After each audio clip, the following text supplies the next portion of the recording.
Petugas medis Gaza menyebut Israel semakin mengintensifkan serangannya terhadap Gaza sejak Sabtu 13 September 2025.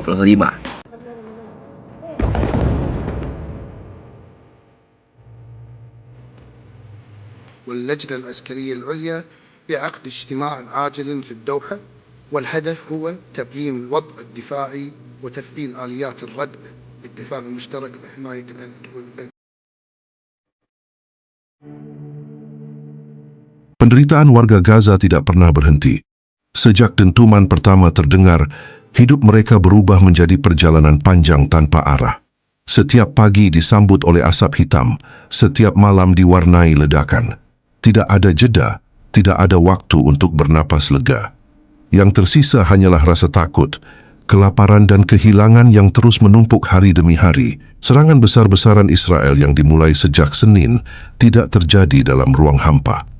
Di saat para pemimpin negara Arab dan Islam berkumpul untuk mencari jalan keluar dari konflik yang berkepanjangan, Gaza justru kembali diguncang oleh operasi militer yang lebih intensif. Serangan ini menimbulkan pertanyaan yang semakin dalam.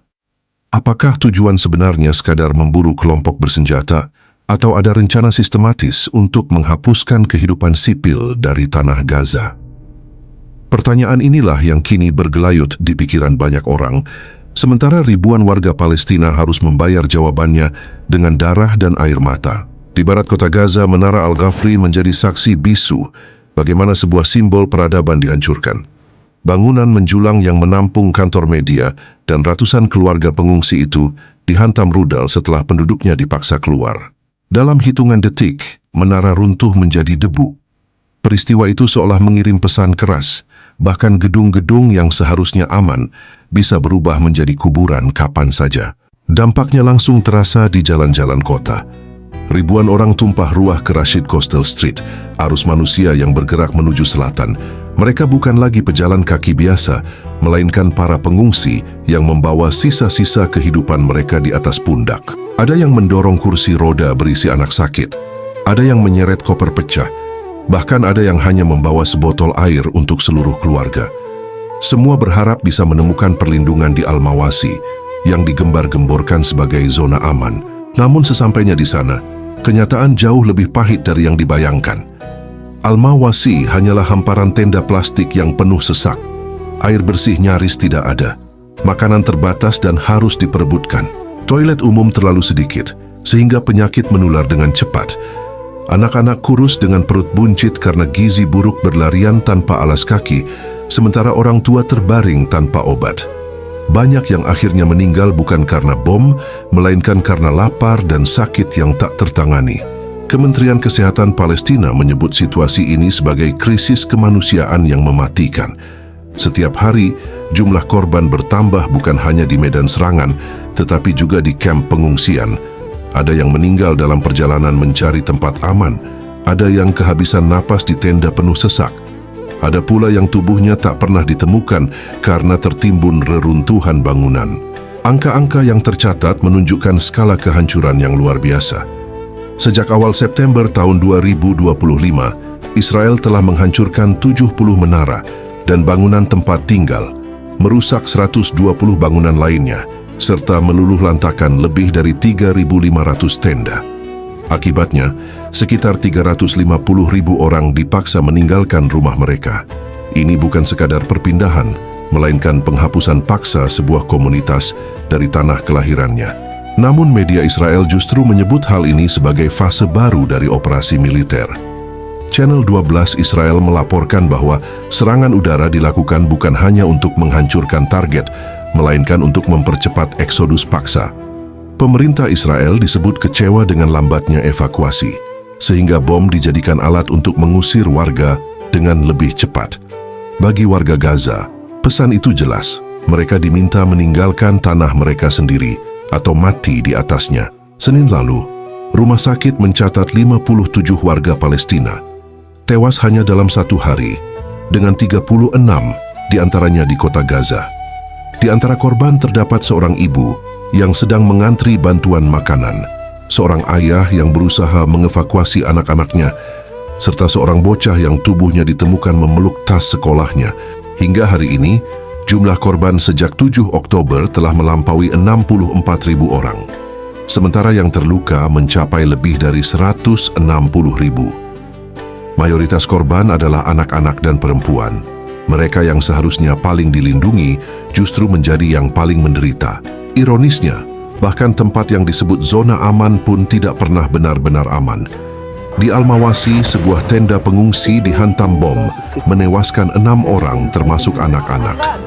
Di lokasi lain, seorang ayah berkata dengan getir, "Ini bukan kehidupan. Hewan pun punya kehidupan yang lebih baik dari kami." Ucapannya menjadi simbol dari keputusasaan yang kini merata di seluruh Gaza. Setiap malam langit Gaza berwarna merah karena ledakan. Jalanan penuh pecahan kaca, reruntuhan beton dan bau mesiu. Suara tangis anak-anak tak pernah berhenti.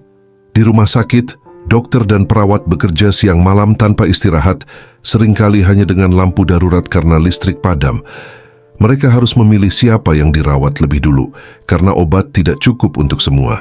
Di kamp pengungsian, keluarga tidur di tanah lembab. Hujan pertama musim dingin telah turun, membasahi tenda-tenda yang bocor. Anak-anak menggigil tanpa selimut, sementara ibu-ibu mencoba menenangkan mereka dengan nyanyian lirih. Di sela kesedihan, ada rasa pasrah sekaligus marah. Pasrah karena tak tahu kapan penderitaan ini berakhir, marah karena dunia hanya menonton tanpa bertindak. KTT negara-negara Arab dan Islam yang berlangsung di Doha diharapkan menjadi titik balik. Harapan banyak orang. Ada keputusan nyata, ada tekanan diplomatik, atau minimal ada langkah konkret untuk menghentikan penderitaan. Namun, kenyataan berkata lain. Pertemuan itu menghasilkan resolusi yang penuh dengan kecaman, seruan dan ancaman peninjauan hubungan diplomatik. Tetapi tanpa tindakan langsung, tidak ada sanksi, tidak ada embargo, tidak ada langkah yang benar-benar bisa menghentikan bom yang jatuh di Gaza. Resolusi itu memang menegaskan kembali dukungan terhadap rakyat Palestina dan mengecam tindakan Israel. Bahkan, disebutkan perlunya menangguhkan keanggotaan Israel di PBB. Namun semua itu masih berupa wacana. Di Gaza, warga tidak hidup dari wacana. Mereka membutuhkan air, makanan, obat-obatan, dan yang paling penting, perlindungan dari serangan udara. Ironisnya, serangan Israel bahkan merambah ke Qatar, negara yang berperan sebagai mediator netral. Serangan itu tidak hanya dilihat sebagai agresi, tetapi juga sebagai pesan politik bahwa tidak ada ruang yang aman, bahkan bagi negara yang mencoba menengahi konflik. Negara-negara Arab dan Muslim pun mengutuk keras, menyebut serangan tersebut sebagai upaya melemahkan proses perdamaian internasional. Namun, lagi-lagi, kecaman tidak otomatis berarti aksi nyata. Di sisi lain, Israel tidak berdiri sendiri. Dukungan penuh datang dari Amerika Serikat, bukan hanya diplomasi, tetapi juga persenjataan, dana, dan perlindungan di forum internasional. Inilah yang membuat banyak negara kesulitan mengambil sikap tegas.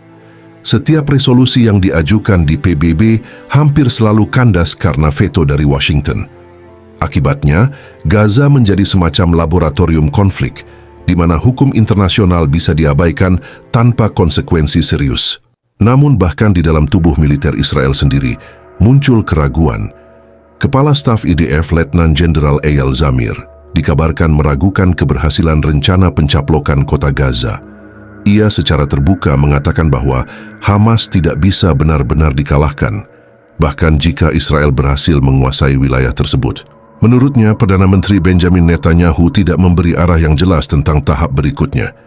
Tanpa strategi politik, operasi militer hanya akan menyeret Israel ke dalam pendudukan panjang yang penuh risiko. Salah seorang jurnalis mengatakan bahwa skema bantuan kemanusiaan yang digagas bersama Amerika Serikat hanyalah kegagalan lain. Bantuan itu bukannya menyelamatkan warga Gaza, justru telah menyebabkan kematian lebih dari 2.000 orang yang berdesakan menunggu distribusi. Pernyataan ini memperlihatkan retaknya kepercayaan di tubuh pemerintahan Israel sendiri terhadap strategi perang yang dijalankan. Sementara itu, dunia internasional berada di persimpangan jalan. Eropa terpecah antara solidaritas kemanusiaan dan kepentingan politik. Beberapa negara menyerukan gencatan senjata, namun lainnya masih condong mendukung Israel. Negara-negara besar lain seperti Rusia dan Tiongkok memang menyuarakan kecaman, tetapi langkah mereka lebih bersifat politis ketimbang benar-benar membela rakyat Palestina. Situasi ini menciptakan gambaran kontras. Di satu sisi, ada penderitaan massal yang bisa dilihat oleh siapapun melalui layar televisi dan media sosial. Di sisi lain, ada kebisuan diplomatik yang menunjukkan bahwa kepentingan politik sering lebih kuat daripada rasa kemanusiaan. Pada akhirnya, Gaza bukan hanya medan perang fisik, melainkan juga arena pertarungan politik global. Serangan demi serangan tidak hanya menghancurkan rumah-rumah warga, tetapi juga menguji kredibilitas hukum internasional, diplomasi, dan solidaritas dunia. Pertanyaannya kini bukan hanya apakah Gaza bisa bertahan, tetapi juga apakah dunia masih memiliki keberanian untuk menegakkan keadilan. Jika tidak, maka tragedi Gaza akan dikenang bukan hanya sebagai kehancuran sebuah kota, melainkan juga sebagai bukti kegagalan kemanusiaan kita bersama